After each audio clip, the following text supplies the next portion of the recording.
అదేంటో తెలీదు. అమ్మ వాళ్ళ ఇంటికి రాగానే ఆనందం రెట్టింపు అయిపోతుంది. ఇంట్లో అందరి ఫేసులు చూడగానే, మంచిగా పలకరించగానే, ఇంగ ఇంటికి రాగానే అమ్మ తిరుపతి లడ్డు ఉంది వెళ్లి తిను అనేలోపు పరిగెత్తుకుంటూ ఎళ్ళేసి ఫస్ట్ తిరుపతి లడ్డు తినేస్తున్నాను నేను.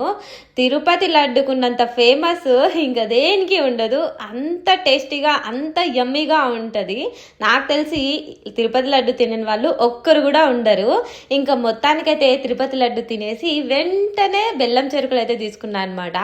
బెల్లం చెరుకులు సూపర్ టేస్టీ ఉంటాయి. వీటికి కూడా సపరేట్ ఫ్యాన్ బేస్ ఉంటుంది కదా, మా మమ్మీకి అలాగే నాకు చాలా ఇష్టం మా ఇంట్లో అయితే. ఇంకా ఫస్ట్ తిరుపతి లడ్డు తినేసిన వెంటనే బెల్లం చెరుకులు అయితే తినేస్తున్నాను.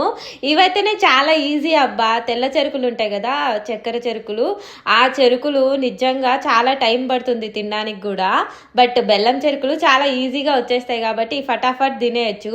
ఇంకా ఒక్క చెరుకుతో అయితే అస్సలు ఆపను, 2-3 తినేయాల్సిందే. అందుకనే ప్రశాంతంగా ఒక ప్లేస్ వెతుక్కొని మరి కూర్చునేసి అప్పటికప్పుడు తినేసి అక్కడ పడేయడానికి స్టెప్స్ మీదకి వెళ్ళి కూర్చునేసి తినేసాను అనమాట.